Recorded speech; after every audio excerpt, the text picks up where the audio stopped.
अस्सलाम वालेकुम जी, उम्मीद करता हूँ आप सब खैरियत से होंगे। ठीक है, जैसा कि आपको पता है कि हम सिस्टमिक सर्जरी की बात कर रहे हैं आजकल और इसका आज थर्ड लेक्चर है। ठीक है, और इसके अंदर हम जो S2 के अंदर हमने पहले ब्रेस्ट और एंडो को कवर किया था। आज हम जो टॉपिक कवर करने जा रहे हैं वो है हेड एंड नेक। ठीक है, हेड एंड नेक एक इम्पॉर्टेंट है और ये ज़्यादातर जो है वो आपको क्लिनिकली जो होते हैं पेशेंट्स आईसीयू वगैरह के अंदर, उनके अंदर ये बहुत ज़्यादा इम्पॉर्टेंट है। ठीक है, इसके अंदर जो चीज़ें, ठीक है, वो आपने जो है वो देखनी है और इसको देखना है। ऑस्की के अंदर भी इसके अंदर जो है वो आप स्कैन्स वगैरह आ सकते हैं, तो उसके बारे में आपको पता होना चाहिए। सबसे पहली चीज़ जो है वो आपको ट्रायंगल्स का पता होना चाहिए कि ट्रायंगल्स कौन से होते हैं। ठीक है, और इसके अंदर आपको बेसिक एनाटमी पता होनी चाहिए, इसकी कौन कौन सा ट्रायंगल होता है, कौन सी उसकी बाउंड्रीज होती हैं, क्या कंटेंट्स होते हैं उसके, ये आपको चीज़ें पता होनी चाहिए। ठीक है, प्लस आपको जो नेक रीजन जो होता है इसके अंदर जो लिम्फ नोड्स होते हैं हेड एंड नेक के, ठीक है, ये पता होनी चाहिए डिटेल्स। ठीक है, और इनके लेवल्स वगैरह भी आपको पता होने चाहिए। ये हम डिस्कस भी करेंगे बाद में कि क्या क्या इसके लेवल्स होते हैं, वो सारा हम देख लेंगे। ठीक है, उसके बाद ये बेसिक जो नॉलेज है, सियालिडाइटिस क्या होता है, ठीक है, सियालिथियासिस क्या होता है, ये आपको पता होना चाहिए। ठीक है, क्या चीज़ें होती हैं, ये हमने उसके अंदर पढ़ा हुआ है वैसे ईएनटी के अंदर, लेकिन है कि यहाँ पे आपको पता होना चाहिए। रेनोला क्या होता है, ठीक है, रेनोला जो है वो बहुत ज़्यादा इम्पॉर्टेंट है।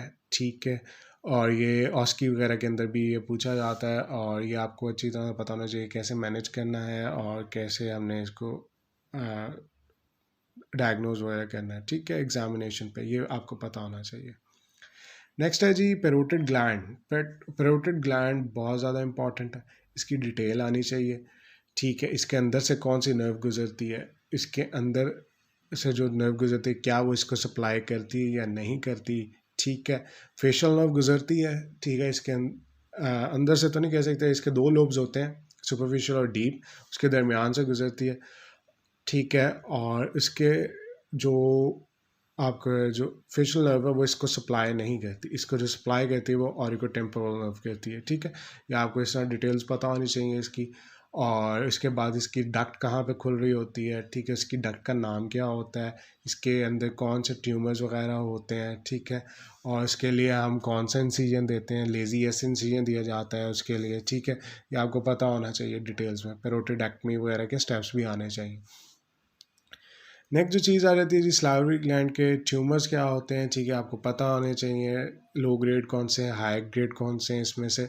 ठीक है, कैसे क्लासीफाई करते हैं ये आपको डिटेल में पता होना चाहिए। ये एग्ज़ाम में अगर आपको कोई केस आ जाता है इसका, तो आपको अगला क्वेश्चन उसका यही होगा एग्जामिनर का कि आप इसके ट्यूमर्स कौन से होते हैं उन्हें क्लासीफाई करें। ठीक है, हाई रिस्क कौन से होते हैं, लो रिस्क कौन से होते हैं, ये आपको पूछा जा सकता है। ठीक है, इनको मैनेज कैसे किया जाता है स्टेज वाइज, ये आपको पता होना चाहिए। ठीक है, फ्रेज सिंड्रोम। फ्रेज सिंड्रोम क्या होता है, ठीक है, ये हमने ईएनटी में पढ़ी हुई ये चीज़। ठीक है, और ये आपको पता होना चाहिए, एक कॉम्प्लिकेशन है ये एक प्रोसीजर की, तो ये आपको डिटेल में पता होनी चाहिए।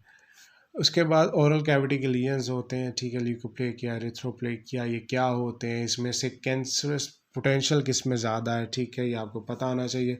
ओरल कैंसर के अंदर टंग कैंसर जो है वो सबसे ज़्यादा इम्पॉर्टेंट है। ठीक है, वही आता होता है यूजुअली, और क्यों होता है, क्या कॉजेज़ हैं, कैसे हम डायग्नोस करते हैं, कैसे इन्वेस्टिगेट होता है, स्टेजिंग कैसे की जाती है और स्टेज वाइज इसके अंदर ट्रीटमेंट कैसे होता है, ये बहुत ज़्यादा इंपॉर्टेंट है। ये मस्ट डू क्वेश्चन है। ठीक है, और ये एग्ज़ाम के लिए बहुत ज़्यादा इंपॉर्टेंट है, ये जो टंग कैंसर वाला, राइट।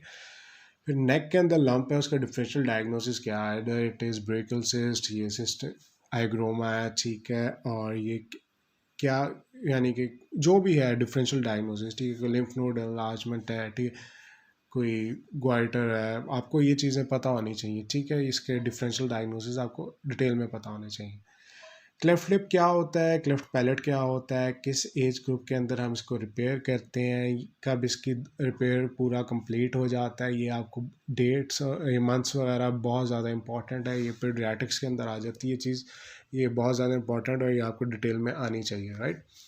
लीफोर्ड फ्रैक्चर्स क्या होते हैं, ये हम 1 2 3 इस तरह होते हैं। इसकी एक डायग्राम है, ये मैं कोशिश करूँगा कि इसके आगे मैं शेयर भी कर दूँ। ठीक है, तो ये आपको पता होना चाहिए। कैसे हम कहते हैं, ईएनटी के अंदर भी बहुत ज़्यादा इंपॉर्टेंट है, इसके अंदर भी बहुत ज़्यादा इंपॉर्टेंट है, और मैक्सिलरी जितनी भी सर्जरीज हैं उसके अंदर ये बहुत ज़्यादा इंपॉर्टेंट होता है, ठीक है। मैंडिबुलर फ्रैक्चर क्या होता है, किस पॉइंट पे सबसे ज़्यादा ये फ्रैक्चर होती है, ठीक है, कौन सा पार्ट, ठीक है, इसका, और वीकेस्ट पार्ट कौन सा है, ठीक है, ये आपको डिटेल में आना चाहिए। लिम्फ नोड्स के लेवल्स क्या होते हैं ये मैंने आपसे बात की है पहले भी, ठीक है। कोशिश करूँगा पिक्चर इधर शेयर कर दूँ तो आप ताकि वो भी देख सकें, ठीक है। वो एंड करेंगे, ठीक है। उम्मीद करता हूँ कि आपको समझ आया होगा, ठीक है, और आपको पता चल गया होगा कौन सी चीज़ें इंपॉर्टेंट। सो अगर कोई फिर भी इशू आता है, you can comment down below, ठीक है। Stay tune. अल्लाह हाफिज़।